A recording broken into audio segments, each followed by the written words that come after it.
कूजन्तं राम रामेति मधुरं मधुराक्षरम् आरुह्य कविताशाखां वन्दे वाल्मीकिकोकिलं वाल्मीकिर्मुनिसिंहस्य कवितावनचारिणः शृण्वन् रामकथानादं को नयाति कराङ्गतिम् यत्पिबं सततं रामचरितामृतासागरम् अदृप्तस्तं मुनिं वन्दे प्राचेतसमकल्मषम् गोष्पदीकृतवारासं मसकीकृतराक्षसं रामायणमहामालारत्नं वन्दे अनिलात्मजम् अंजनानन्दनं वीरं जानकीशोकनाशनं कपीसमक्षहन्तारं वन्दे लङ्काभयङ्करम् आमिषीकृतमार्ताण्डं गोष्पदीकृतसागरं तृणीकृतदशग्रीवम् आञ्जनेयं नमाम्यहम् उल्लङ्घ्य सिन्धोःसलिलस्सलीलं यस्सोकवह्निं जनकात्मजायाः आदाय तेनेव ददाह लङ्कां नमामि तं प्राञ्जलिराञ्जनेयम् आञ्जनेयमतिपाटलानं काञ्चनाद्रिकमनीयविग्रहं पारिजातधर्मूलवासिनं भावयामि पौमाननन्दनं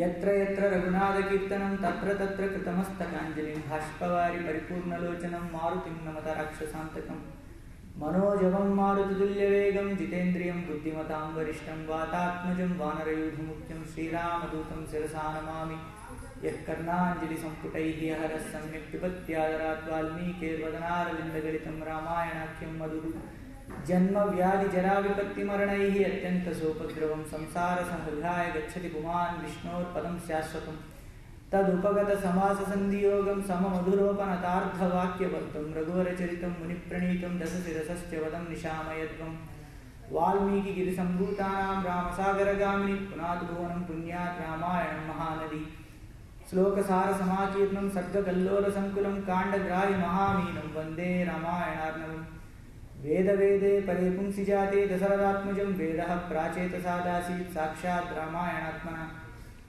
वैदेही सहितं सुरुद्रमुतले हैमे महामण्डपे मध्ये पुष्पकमासने मणिमये वीरासने सुस्थितम् अग्रे वाच इति प्रपञ्चनसुते तत्त्वं मुनिभ्यः परं वाक्यान्तं भरतालिभिः परिवृतं रामं भजे श्यामलम् वामे भूमिसुता पुरुश्च हनुमान् पाश्चात् सुमित्रास्तः शत्रुघ्नो भरतश्च पार्श्वदलयोः वायव्यादिकोणेषु च सुग्रीवश्च विभीषणश्च युवराट् तारास्तु जाम्बवान् मध्ये नीलसरोजकोमलरुचिं रामं भजे श्यामलम् माता रामो मत्पिता रामो भ्राता रामो मत्सखा राघवेशः सर्वस्वं मे रामचन्द्रो दयालु नान्यदेवं नैव जाने न जाने साकेते शरदिन्दुकुन्दधवले सौदे महामण्डपे पर्यस्ता अगरधूपदीपललिते कर्पूरदीपोज्ज्वले सुग्रीवाङ्गदजाम्बवत्परिवृतं सौमित्रिणा सेवितं लीलामानुषविग्रहं रघुवरं रामं भजे श्यामलम् मेघश्यामं महाभावं स्थिरसत्त्वं दृढव्रतं कदा द्राक्ष्यामहे रामं जगतः शोकनाशनं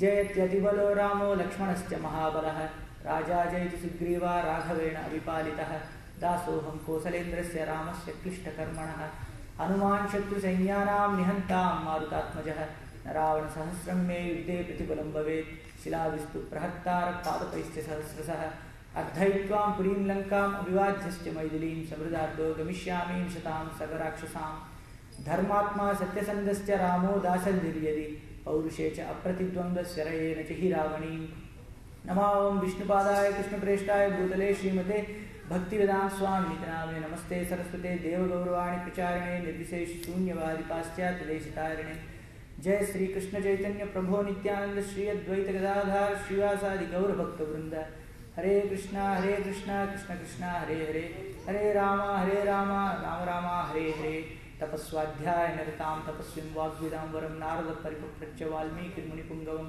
ओम रामाय नमः। हरे Krishna. So last week we have stopped exactly where Rama delivers Ahalya, but I left out some portion in between Ahalya's liberation and the story of Ganga. I wanted to leave out some stuff in the previous episode and continue it in the next episode so that it will look like a chain. We go back, interlace it back, and then come back again into that. So this was the procedure we used to do earlier, and we are continuing the same. That's a good way to make up for some things that you forget. So, anyway, last week we have seen how Rama Lakshmana followed Vishwamitra. and then they reached the river Ganga, whereupon that night Vishwamitra told the story of Sagara Chakravarti, his children, how they dug the oceans and things like that. After that night, early morning, Rama woke up and told Vishwamitra that, my dear sir, last night whatever story you have told us about Ganga, how Sagara's children were liberated by the grandson, the great-great-grandson Bhagirath, it was such a fantastic story that we have contemplated it overnight. All through the night I have been thinking about it. Rama said this. You told the story and I have contemplated about it for a long time, the entire night. I have listened to one of the lectures of Sri Radha Govinda Swami, where he once spoke about the importance of manana. Like once you hear a story and then you have to contemplate on it. One of his peers, like another sannyasi called Lokanatha Swami, he once came back to Radha Govinda Swami and told him that last night whatever story I have told, I went back and thought about it a lot, and then it was more rejoicing when I thought about it after I listened and went back. So this is what Radha Govinda Swami, he got the comment back from Lokanatha Swami.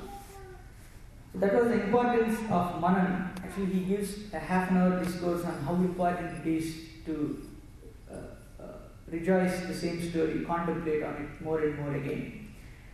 But coming back, the same thing Rama also rejoiced in the story of his ancestors, which was embedded as part of his own story, which is Ramayana. Beautifully, even so, more beautifully by Valmiki and more mellifluously.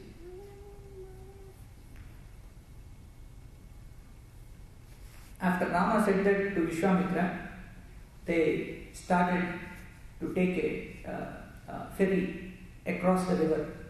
Rama told to Vishwamitra that, my dear sir, these sages out of respect, they have bought a boat here, so let's take it and cross Ganga. And that boat was full of mats, like bamboo mats or straw mats. Let's take this boat and cross the river. So and then Vishwamitra and Rama and Lakshmana and the sages, they got onto the boat, they crossed the river, and there they bid farewell to the other sages, and then they continued their journey to Mithila with the sages who were going to Mithila. So here there are two groups of sages. So that's what those verses meant, if I have read them properly. And then after crossing the river, they reached a city called Vishala. Ramachandra asked Vishwamitra, what is the importance of this place, Vishala? What is this place? And Vishwamitra started to explain. This Vishala kingdom was once ruled by Ikshvaku. This Ikshvaku again is not the Ikshvaku of Ramachandra. This is a different Ikshvaku. Mataji, if you cannot follow, please stop me, I can tell that in Hindi. मैं हिंदी में भी बोल सकता हूँ अगर आपको चाहिए तो. आपको हिंदी समझ में आती है. अच्छा. इंग्लिश इतना नहीं अगर आप बोल सकते हैं. Yeah, wherever she has questions, yeah. ये विशाला एक राज्य है. ये पहुंच गए विशाला को और रामचंद्र ने पूछा है कि विशाला ये किंगडम किसका है और किसने ये राज्य को पालन किया है. So then Vishwamitra started to say that there once upon a time there was a king Ikshvaku.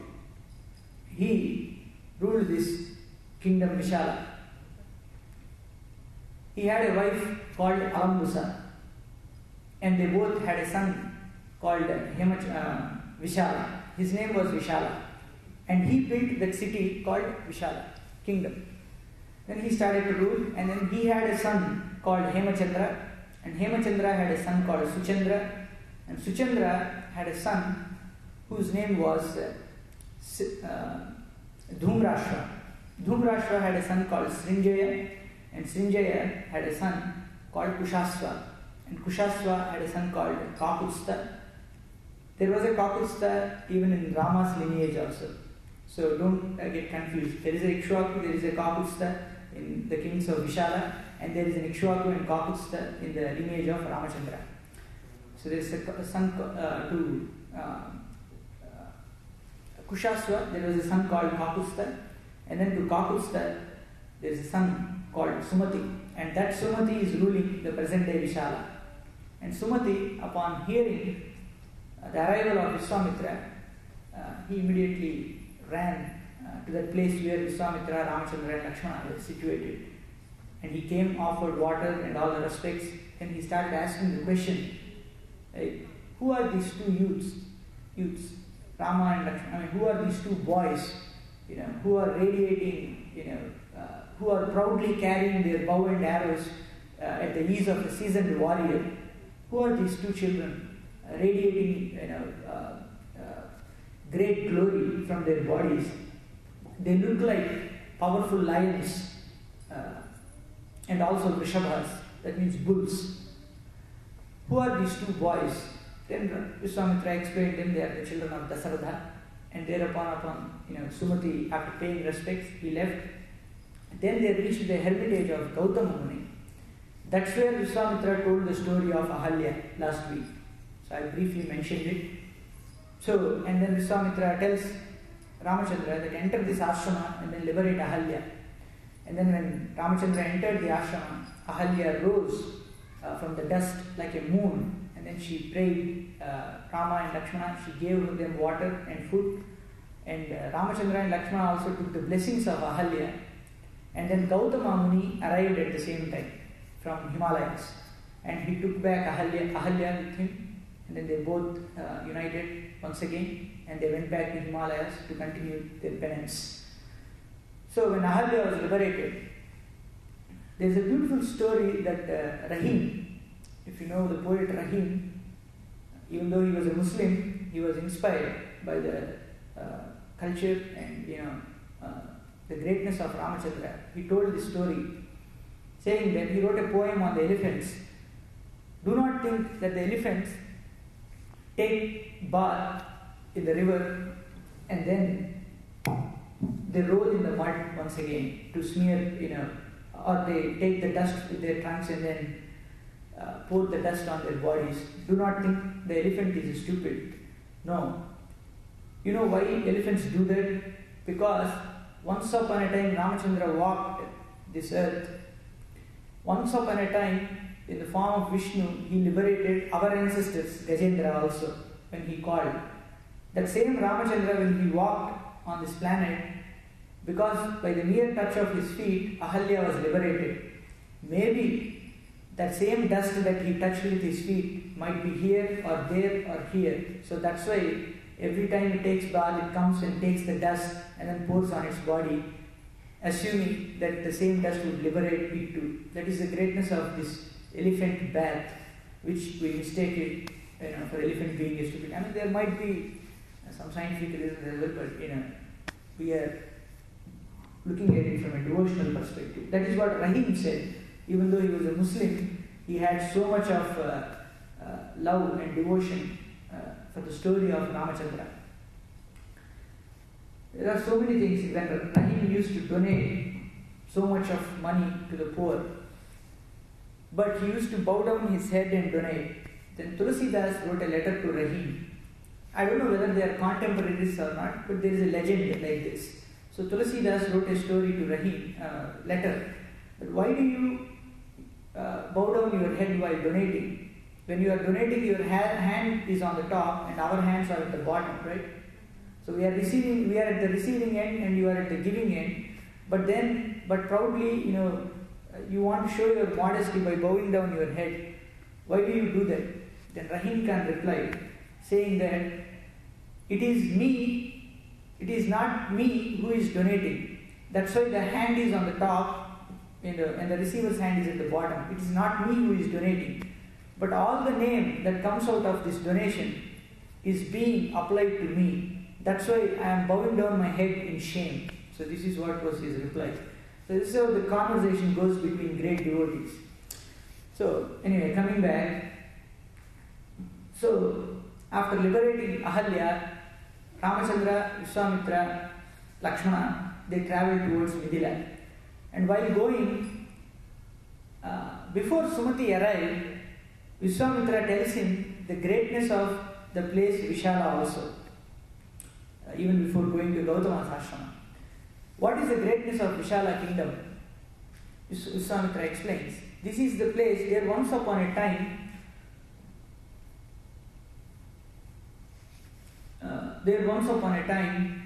when Indra lost all his wealth, and the immortals, like the demigods, they all wanted to be immortal forever.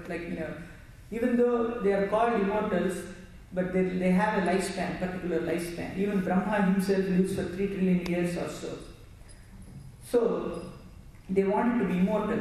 So they wanted to churn the milk ocean to get Amrita. And they went and requested Vishnu how to do this. And then he proposed to take the Mandara Parvata, put it in milk ocean, and then churn it with the serpent, great serpent Vasuki. So they bought Vasuki, they bought Mandara Parvata, they put it down in the milk ocean, and then they started churning. And then after they churned the milk ocean for 1,000 years. But then out of that friction between the skin of Vasuki and the Mandara Parvata, the Vasuki scales got ruptured, and out of pain, Vasuki bit the mountain, the Mandara Parvata, the Mandara mountain. And then because of its venom, there came Halahala. Halahala means it was poison. And then because of the poison, both demigods and then the asuras, everybody, was bewildered, and then they started to die, and that poison started to kill the entire, all the 14 worlds. Then all the demigods went to Shiva and asked him, please consume this poison and help us. And even Vishnu arrived at that point and told Shiva that since you are the foremost of the gods, the demigods, it is your responsibility to take the first gift that came out of this milk ocean. So it is your responsibility to take this poison. This is how it is mentioned in Valmiki Ramayana. Since you are the foremost god, it is your responsibility to take the first gift. And then they gave him the poison. And then when Lakshmi came, Vishnu took her. He gave poison to Shiva. But anyway, so then Shiva agreed and then took the poison. And afterwards, when they were churning again, the mountain, it slipped, and then it started to fall down on the Devas and Rakshasas. So many Rakshasas were killed. So and then, when that mountain slipped, they prayed again to Vishnu. He came back as Kurma, Adi Kurma, in the form of a tortoise. And then he went down the mountain of Mandara, and then he held it with his hands, and then they started to churn. Some say at this time, some of the hairs on the shell of the tortoise, Kurma Avtara, they came out, and then they floated on the water, and then they started to grow as darbha grass. That's why they use kusha grass as sacred. They consider darbha grass as sacred.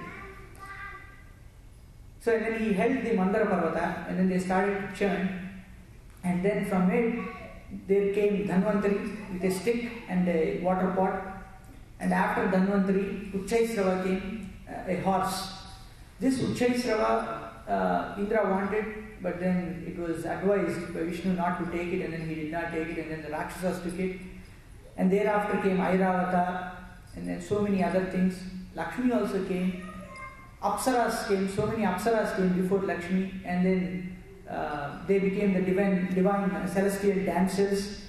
And after the Apsaras, Lakshmi came, and then came Amrita. Somebody asked me a question. You said they churned the ocean and then brought out Amrita, but when the demigods prayed for Vishnu to come and save them from Mandara Parvata, then Vishnu came on Garuda, right? But Garuda became the servant of Vishnu only after giving Amrita to the serpents and releasing his mother. So how come there was Amrita even before Mandara Parvata was churned? Actually, the story goes this way. In Ramayana, it is not mentioned about the beginning of the churning of the ocean. But Bhagavata Purana says that Durvasa, he gave a garland to Indra, and then Indra put it on the head of Airavata. Airavata took it out. See again, Airavata again belonged to Indra, but it came from the churning of the ocean. So and then he put it on Airavata. Airavata took it out and then trampled it. Then Durvasa cursed, all your property would fall into the milk ocean and you would lose everything. Maybe that's when, along with Amrita, before the Devas had Amrita, but they had not consumed it, they had it someplace. Everything fell out into the milk ocean and again they churned and then brought back everything. So that could be one of the explanations for it. Or these pastimes happen time and again in different yugas, in different cycles, we don't know. These are all inconceivable. But anyway, coming back to the churning of milk ocean, then Amrita came, and after consuming the Amrita, just before they consumed Amrita, and after Amrita came out of the milk ocean, there ensued a great fight between the celestials and the Rakshasas, the sons of Aditi and the children of Diti. Aditi and Diti are the wives of Kashyapa. Diti's sons are Daityas or Rakshasas or demons. Aditi's children are Adityas or the demigods. So there ensued a fight between them. And then Vishnu came in the form of Mohini Avatara, and he was so enchanting that all the Rakshasas, they did not trust the demigods, they did not trust themselves, but they were so enchanted by Mohini that they trusted her, saying that, oh, we entrust you this Amrita, whatever you say we would listen. And she said, you sit there, they sat there. You sit there, they sat there. Like that, everybody were like disciplined children. And then she started to pour Amrita one by one. First she started to pour Devatas. But they agreed, oh, we trust you, whatever you do is okay with us. You can give it first to Devatas, that's alright. And then Vishnu in the form of Mohini Avatara gave Amrita to the Rakshasas. And then one of the Rakshasas, Rahu and Ketu, they sat in the demigod section. And then the Chandra and Surya, they signaled Vishnu that these two Rakshasas have taken Amrita, and then with his Sudarshana disc, he has cut off the heads of Rahu and Ketu. And he was successful in distributing the Amrita only to the children of Aditi, but not Diti. And then all the Adityas, they became powerful and strong with 1,000-manifold strength. They killed all the Rakshasas, the sons of Diti. And Diti got angered because she lost all her sons. So she went to Kashyapa and prayed to him that I want to perform a terrible penance and gain a son who can destroy Indra, who is the king of the celestials. And Kashyapa agreed. Okay, you do that, but you have to do that with pure mind. You should not have any animosity towards anybody for 1,000 years. Then you shall bear a son of mine who can kill Indra, who is like a second Indra. Then Diti came to this place, Vishala, and she started to perform tapas, penance, for 1,000 years. And Indra came there to serve her, to watch her, to monitor her, to find the right time to kill her fetus. So he came and he started to serve her. She cannot reject Indra because he is also her son and she has to be in pure mind and she has to help him. So she agreed for Indra serving her. Like that, Indra continued the services. He used to fetch dry wood for her sacrifices. He used to fetch water for her. He used to do all the menial services for her, like pressing her legs and offering all the duties that a son does to a mother. Indra was also purely rendering his service to his mother. And after 990 years have elapsed, then one day Diti, out of stress, out of the strain that she endured all these years, she was a little tired, and then she started to sleep with her head towards, leaning towards her legs, like she was folding her legs in such a way that her brain, touched her feet, and that made her impure. And then Indra, taking that opportune moment, he entered her womb and then he started to cut the embryo. And then the embryo became 7 pieces and they were crying. And Indra tried to coax them, saying, Marudaha, Marudaha, that means don't cry, do not cry. And then Diti woke up and she called out Indra, do not kill my sons. And then he came out of her womb and again with folded hands he said, my dear mother, since your hair touched your feet, there was a chance of impurity, and that's why I was able to enter your womb and then cut the embryo, which would be responsible for my death in future if it had taken place as a single object or a single being. And then Diti said, okay, my dear son, whatever has been done, it's been done, but let them live and let them be your servants, and you all together rule this universe together. Then Indra agreed and said, so be it, let them be the stellar winds in the universe. Let one pervade in the abodes of Brahma, and the other one in heavens, and the other one throughout the universe. So they became the stellar winds, and they were called Maruts, because Indra named them. Indra called them Marudaha. That's why they became Maruts. And Hanuman is also called Maruti because he belongs to the same family of the wind god. So all these winds, they belong to the family of wind god, Vayu. So he is also called as Maruti. So this was the story of this place, my dear Rama. Let us go to Mithila. And then they started going towards Mithila. And then they reached the precincts of Mithila, where Janaka was performing a great yaga, a great yajna.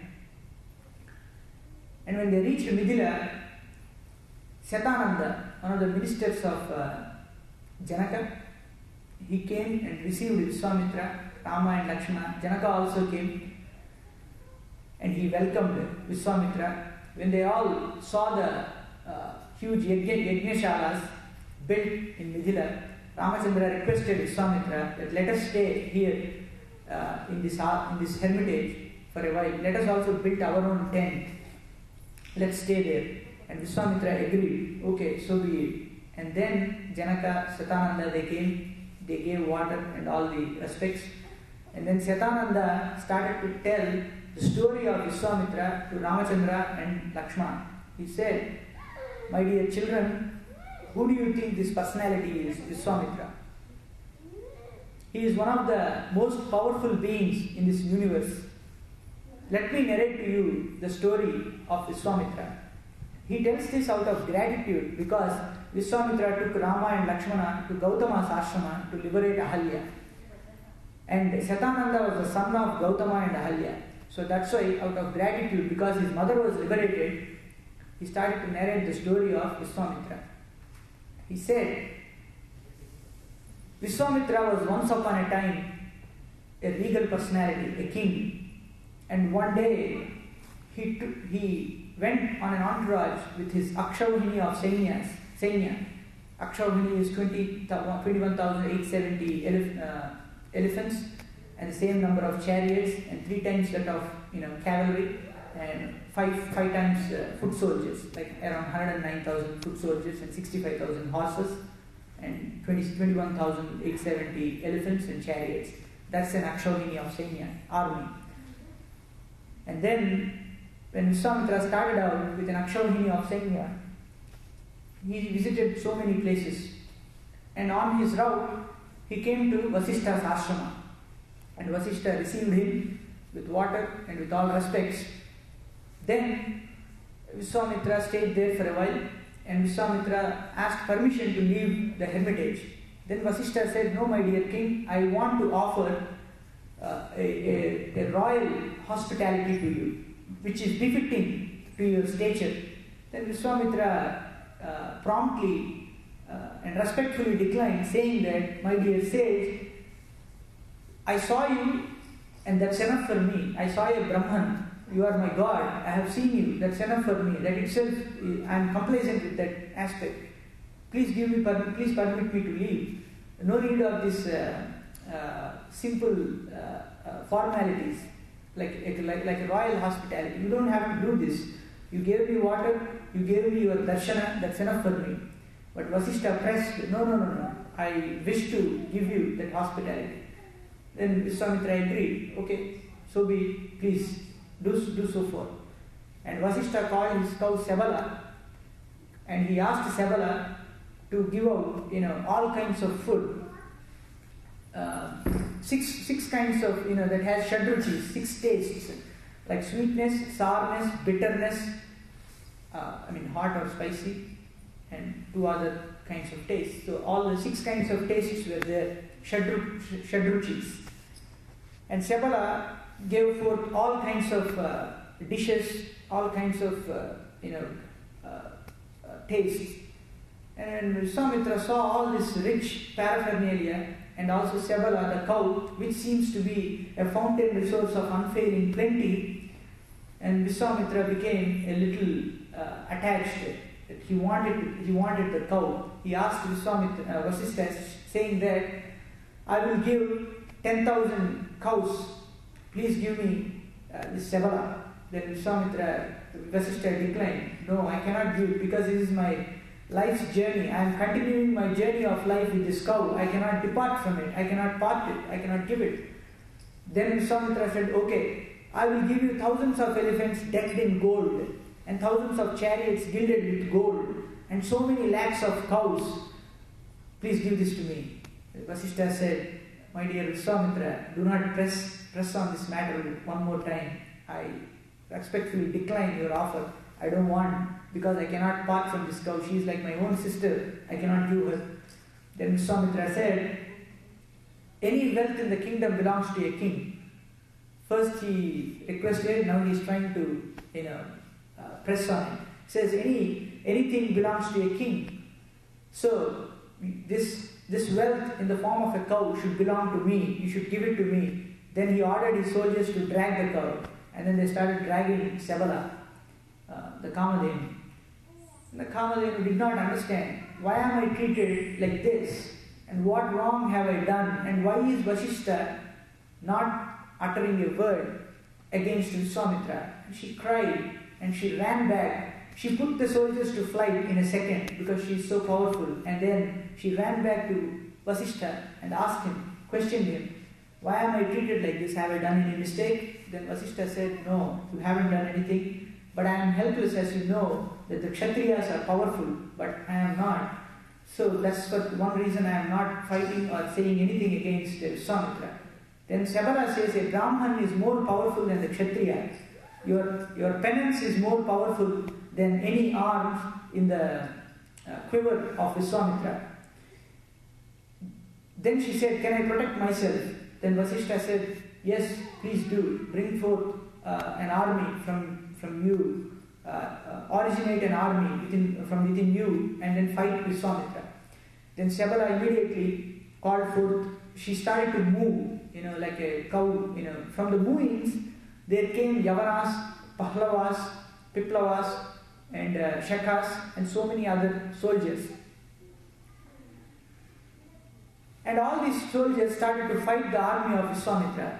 And within seconds, they destroyed the army of Vishwamitra. Vishwamitra also started to hurl all the missiles that he had, and everything were counteracted, and Vishwamitra was defeated and disgraced. And the sons of Vishwamitra became angry, and then they started to rush against Vasishtha. And Vasishtha, with one eyelid, like in a blink of an eye, he reduced them to ashes. And defeated and disgraced, Vishwamitra set out to Himalayas to undertake a terrible penance. And then he pleased Lord Shiva after thousands of years, and Lord Shiva appeared before Vishwamitra. And he asked him, my dear Vishwamitra, what do you want? Why have you pleased me? What is the reason for this? And Vishwamitra replied, if you, Umapati, are pleased by my penance, please make me the ultimate archer in this universe. Teach me all the canon of missile sciences and its ancillaries and subsidiaries, and all Vedanga and Upanga and Upanishads, everything. I need all the knowledge in its entirety. And Shiva gave him everything. And considering Vasishtha has already defeated and vanquished, Vishwamitra straightaway made for the abode of Vasishtha. Looking at the onrushing sage Vishwamitra, the residents of Vasishtha's asrama ran helter and skelter, and with a fire weapon he reduced the asrama of Vasishtha into cinders. Vasishtha regretted at the turn of events, but he decided to put a stop to the haughtiness of Vishwamitra. Then he came forward And then he stood in front of Vishwamitra. Vishwamitra, enthusiastic with all his weapons, took out one by one and hurled it against Vasishtha. But Vasishtha, with peace and with a holy staff in his hand, which is called the Brahmadanda, he stood against Vishwamitra, and the holy staff started to absorb all the missiles that Vishwamitra threw against Vasishtha. And all the missiles were consumed by the holy staff. There was but one weapon left with Vishwamitra, and that was the Brahmastra. And he took the Brahmastra and he hurled it against Vasishtha. And the entire universe was engulfed in gloom as if it was a huge eclipse. And even the Brahmastra was absorbed by the holy staff of Vasishtha, and both the sage and the holy staff radiated glory with the glory that they absorbed from the Brahmastra. And Vasishtha, looking at Vasishtha, Vishwamitra was dazed and he was amazed, and he thought, of what use is this Kshatriya's might at arms before this Brahman with his holy staff? Umapati has indeed fooled me. And so saying, Vishwamitra again went to the southern quarter and started his terrible penance one more time for thousands of years. There he went along with his wife, and he had 4 children. There, his children are Havispanda, Madhusyandra, Tridanetra, and Maharada. He had 4 children at that time. And at this time, there was a king named Trishanku. Trishanku is one of the ancestors of Ramachandra. He is, very, very old king. Trishanku. Trishanku approached Vishwamitra, and he asked Vishwamitra that, my dear sir, I wanted to go to, actually first I'll tell you the story. Trishanku was a great king, noble king. He went to Vasishtha and told him his desire of going to heaven with his own body. Vasishtha promptly forbade him, saying that, do not try for the impossible, please go back. And disappointed by his own family priest, Vasishtha went to his sons, Trishanku went to Vasishtha's sons and asked them, they are 100 in number, and asked them, please send me to heavens. And Vasishtha's sons were enraged. And then Trishanku said, if you cannot send me to heavens, I will find some other person who can do that.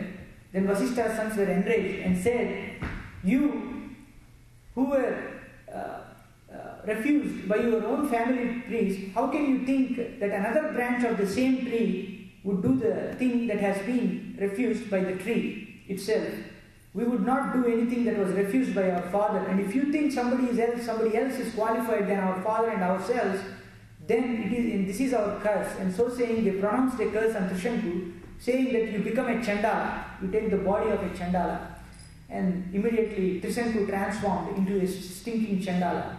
And the next day when he woke up from the bed, he was in the clothes of stinking Chandala. Then his countrymen, his ministers and his own family threw him out. And in a dejected position, Trishanku was wandering, and at that time he met Vishwamitra. And Vishwamitra recognized him. Oh my dear Trishanku, what happened to you? Which curse had got you this calamity? Then Trishanku explained what has happened. Then Vishwamitra said, oh, is that so? Vasishtha and his sons refused? Okay, take this as my word. I will send you to heaven with his own body. You could have cured him and made him a normal person, but he said, no, I will send you to heaven in the same stinking Chandala's body. Then Trishanku agreed for it.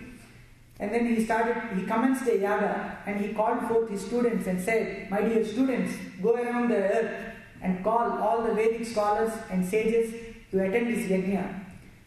And when the students went out and called all the Vedic scholars and sages, they agreed, because Vishwamitra's order was more or less a command to which they have to yield. Otherwise, they were frightened of Vishwamitra's fulminous temper. So they agreed, and then they came to the yaga. Only Vasishtha's sons refused. Not only refusing, they made a merry about that yajna, of which the officiating priest is once upon a time Kshatriya, and the yajaman is a stinking Chandala. And the message was duly conveyed to Vishwamitra. And Vishwamitra was enraged at the reply of Vasishtha's sons, and he said, if this is what they have said, then they would reduce the ashes right now, and they would take birth in a generation, in a family for 7 generations that is made to eating dogs. So and then Vasishtha's sons has to undergo, that curse. Then Vishwamitra started the yajna, and there came a time where the demigods have to come down and take the oblations. But no demigod came down because nobody wanted Trishanku to go to heaven in that stinking Chandala form. And all the priests around Vishwamitra, they laughed within themselves at the discomfiture caused to Vishwamitra.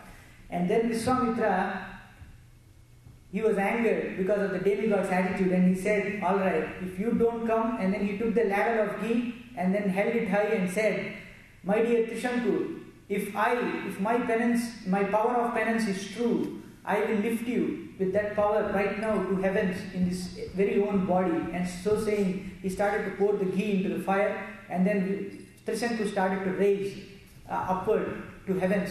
And all the scholars and sages, they were amazed at the power of Vishwamitra. And then Trishanku went to heaven, and Indra came and pushed Trishanku downward, saying that how come you have entered heaven with the stinking Chandala body when your own officiating priest Vasishtha refused you to do so. And then he pushed him down, and Trishanku started to fall downward to heaven, to earth. Then he cried out, Vishwamitra, help me, I am falling down, please save me. Then Vishwamitra looked up, and he was angered by the attitude of Indra and demigods, and he said, stop there Trishanku, stop there itself. And he started to create another universe with his power, another Indra, another Brahma, another universe with all the stars, everything in the southern horizon. And the gods came to their knees, and then they came and pleased Vishwamitra, saying, the world saw the power of Vishwamitra.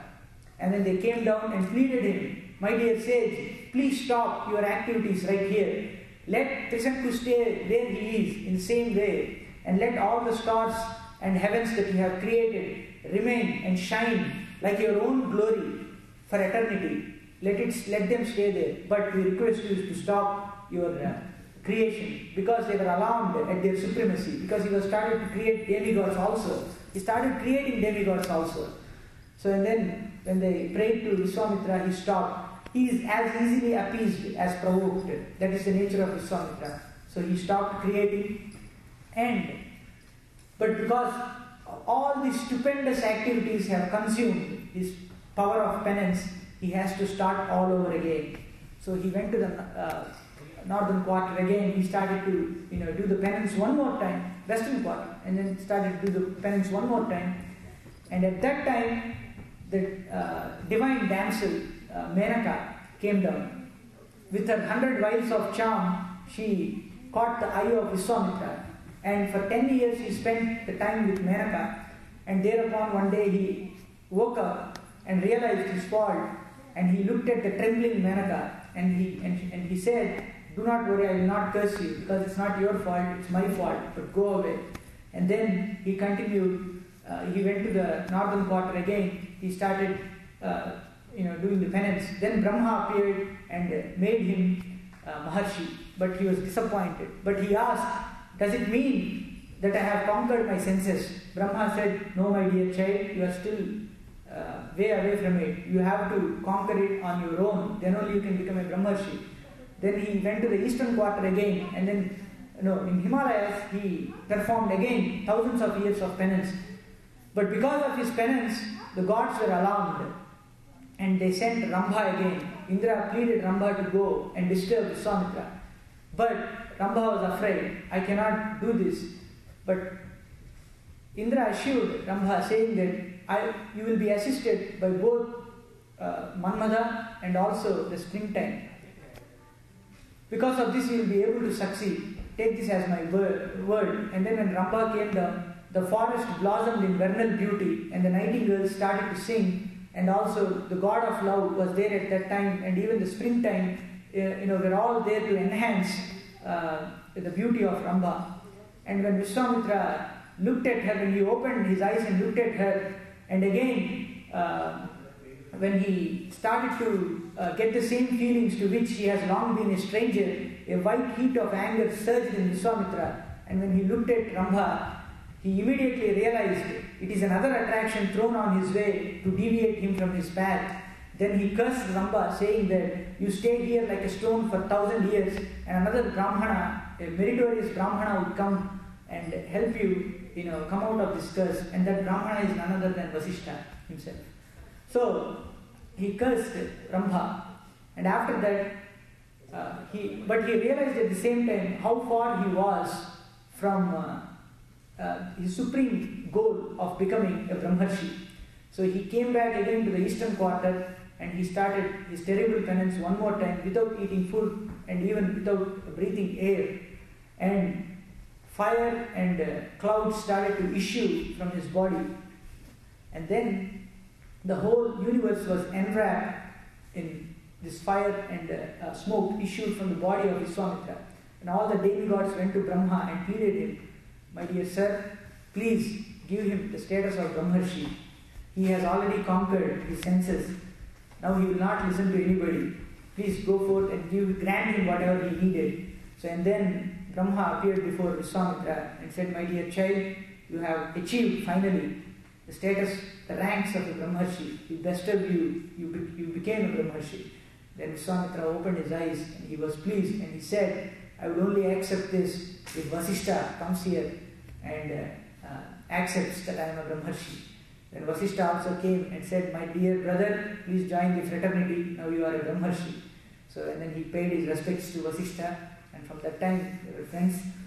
So this is the great story of your master Vishwamitra. This is how Shatananda explained the story of Vishwamitra to Ramachandra and Lakshmana. Listening the story of a guru is very, very important. So this was also taken care of in Ramayana as a part of its flow. So and then after that, Janaka came, and then he also praised Rama and Lakshmana in the same way the Vishala king praised. Who are these two boys, resplendent in their beauty? They are like sun and moon. They have come on earth. They look like sun and moon are walking on earth. And then Vishwamitra told Janaka, saying that these two are the children of Dasaratha.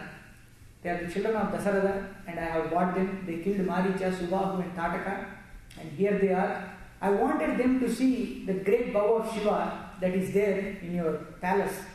Can you please show it to Rama and Lakshmana? Then Janaka said, my dear sir, this bow has been given to one of my ancestors called Devarata. I already told the lineage of Janaka is Nimi, Nidhi, Janaka. This Janaka is not the Sita's father, he is another Janaka. Nimi, Nidhi, Janaka, Udavasu, Nandivardhana, Suketu and Devarata. So to this Devarata they gave the bow. Once upon a time during the time of Daksha Yajna, and Sati was immolated, then Shiva got angered and he took this same bow and he started to destroy the yajna. And when demigods pleaded not to do this, he gave that bow to the demigods, and then the demigods gave it to Devarata. And since then, it has been in the custodial care of the kings of Midhila, and we are protecting this. So that bow is here. But I have a daughter called Sita. When I was plowing the sacrificial field, it is a part of Vedic ritual. Whenever they are doing a yajna, they plow the land first, and then they build the fire altar on it, like a Garuda, in the form of a Garuda. It's called Garuda Vedi or Uttara Vedi. So when they are plowing the sacrificial grounds, there came a divine girl, and her name is Sita. And I have taken her as my own daughter. And she is not born out of the womb. She is an Ayonija. So great she is. I do not want her to give to any non-mortal being.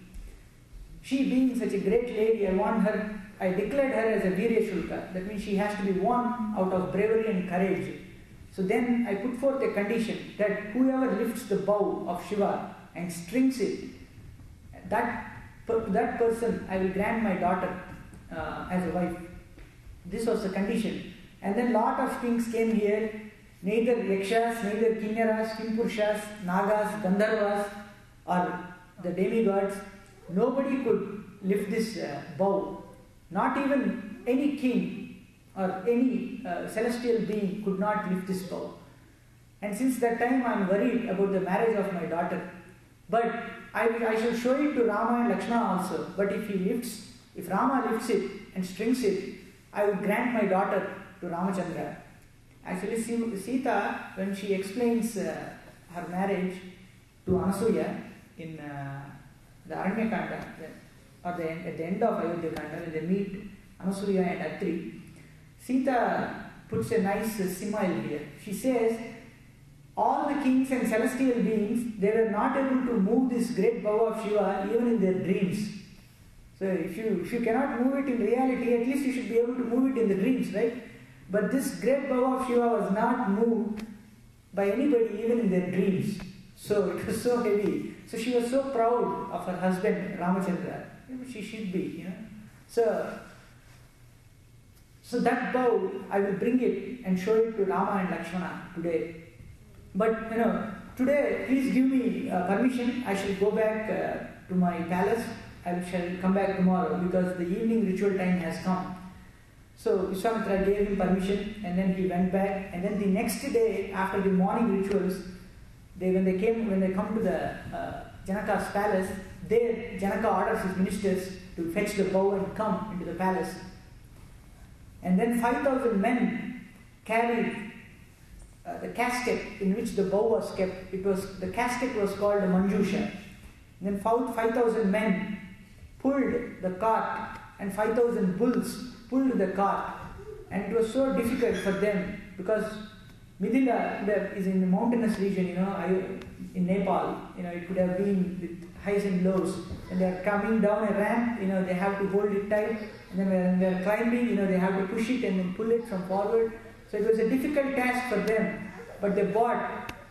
And they were discussing, in Mithila, that some two boys have come. Looks like he killed Tataka. Tataka is so powerful. She had 1,000 elephant strength. But looks like that young boy Ramachandra, he killed Tataka. But looks like Vishwamitra wanted him to see this bow. So they are taking the bow one more time. So they dragged that bow with great difficulty. All those 5,000 men were robust and strong and tall. And they sweated out to bring that bow into the palace. It was a big cart with 8 wheels, and on top of it, it was kept in a Manjusha box, it's a casket, iron casket, and then they bought it. And Ramachandra asked Vishwamitra, I wish to see the bow. Would you please permit me? And Vishwamitra said, Vatsa Rama Dhanum Pasya. That means, my dear child Rama, please see the bow. He called him child here. Vatsa Rama Dhanum Pasya. Then he went and he lifted the casket, the door of the casket to the sideways, and then he lifted it out, and then he saw the bow inside.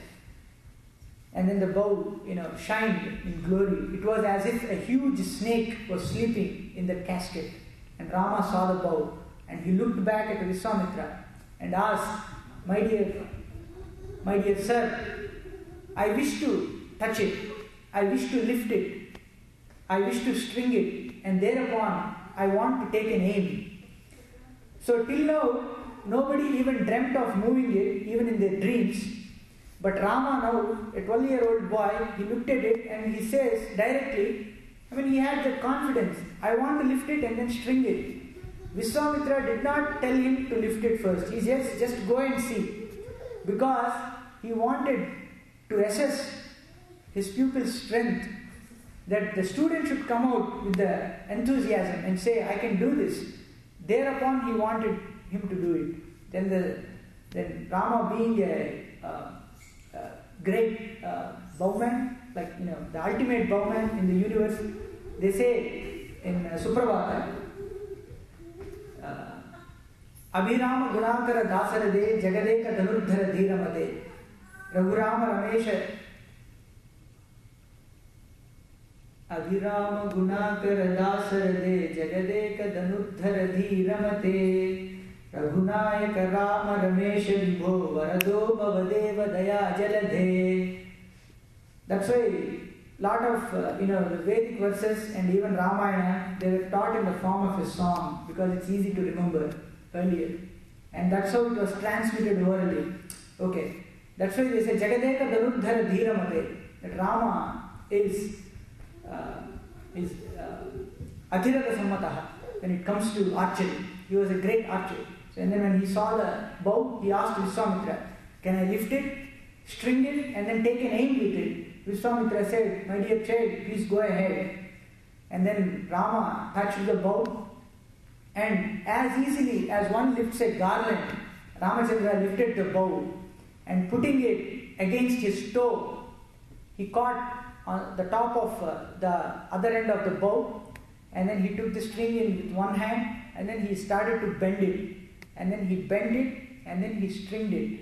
After stringing it, he caught the middle of the bow and lifted it, and then threw it in the air, and then held it with the hand one more time. And then, with irresistible force, he pulled the string up to his ear, and the bow broke at the center with a clap of thunder.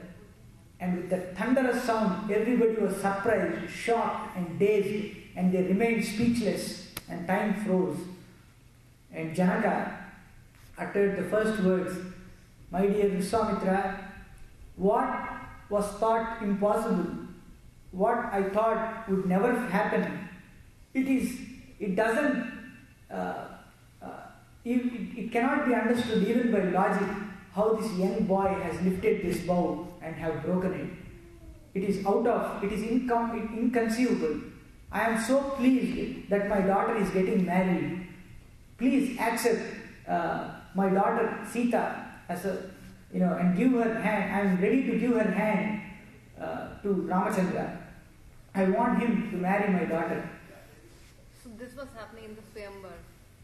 No, the Swayamvar had already happened. Janaka says, so many kings came, when they heard the beauty of Sita, they all came, but it happened as if, in the same court, a lot of people were witnessing it. There could be some kings who visited the yaga, but it's not Swayamvara. Rama was not competing with others. He just came, they showed the bow, he lifted it and then broken it.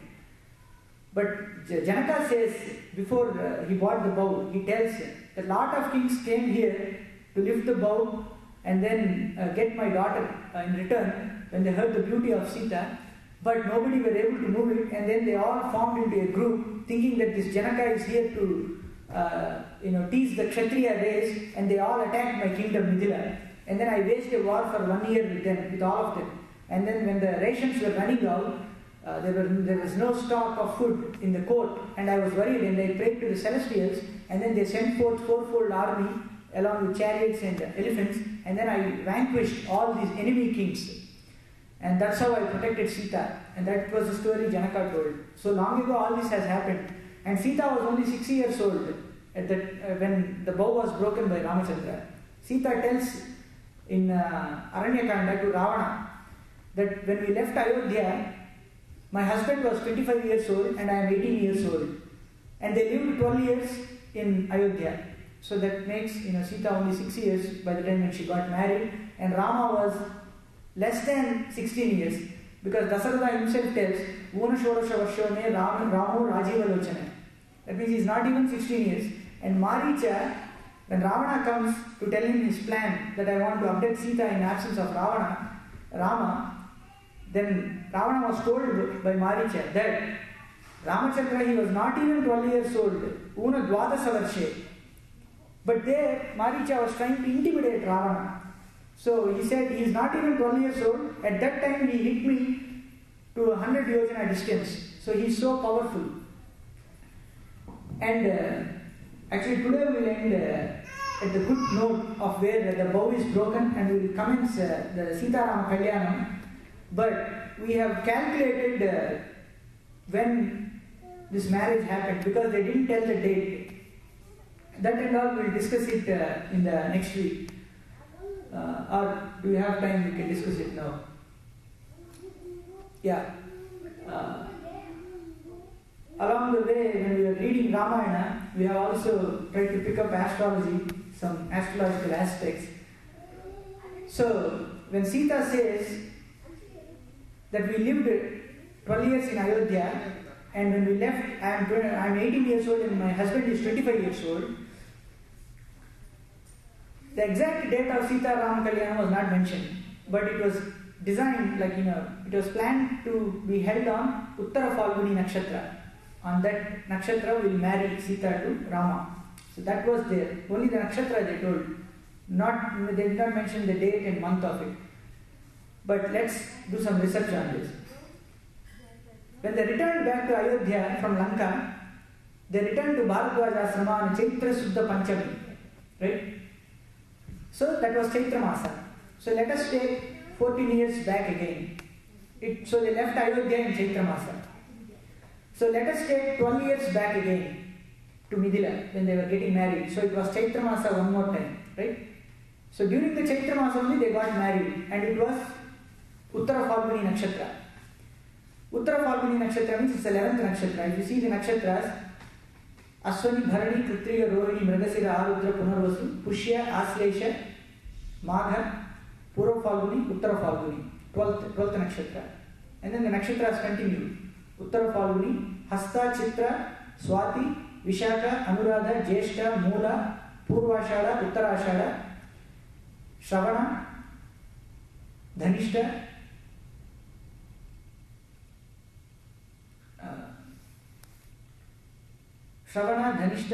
Shatavisha, Purva Bhadrapada, Uttara Bhadrapada, and Revati. So, Uttara Falguni is the 12th nakshatra. So, to calculate the latitude of the moon, you have to multiply with 13.3 degrees because 27 nakshatras share 13.3 degrees, in the 360 thing. So that gives 159.6 or something. That's the latitude of the moon. There's a formula, Vedic formula, that says the latitude of the moon subtracted by the latitude of the sun divided by the 12-month period should give the day at which this thing occurred. So considering, let's calculate the maxima and minimum. The 30 degrees is what sun moves in each lagna. Like he appears in Mesha Lagna in Chaitra month, and after 30 days he goes into the next house. So 30 degrees. So let's take 1 degree and see what is the least day, and it happened to be 30, Trayodasi. And if you take 30 degrees, it happened to be Dasami, 10th day. So Ramana, the marriage could have happened between Dasami, Ekadasi, Dwadasi and Trayodasi, between these 4 days. But usually on even number of days, they don't do auspicious things. Like, on 10th, 12th, they don't do. So now we are left out with 11th and 13th. One more date is 9th, which is Navami. Because they reached Bharadwaj Asrama in Chaitra Suddha Panchami. But the next day, if you count, there's a window of, between 9th and 13th. So like that, if you do some more research, you can pinpoint on which day this is done. It's a great thing, the Vedic astrology, if you read it, if you try to understand it, it's a science in itself. So it's very good. So Ramayana can be read from an astrological point of view too. But we'd appreciate everybody to do it in a devotional point. We are trying to prove the marriage date of Sita and Rama. So today we will end that with a good note, and then we will continue with Sita Rama Kalyana in the next week, and we will discuss in detail about their marriage. Only 150 verses are there detailing the marriage of Sita and Rama, but it is the most celebrated event, and which is very dear to all the hearts of all kinds of people, not just Vaishnavas, even the Shaivites and Mayavas, or anybody would like the marriage ceremony of Rama and Sita. And this is the only marriage that is celebrated more than any other thing, right? So we'll continue it in our next week. So Mangalam Koslendraya Mahani Gunatmane Chakravarti Tanujaya Sarvabhaumaya Mangalam. Any questions?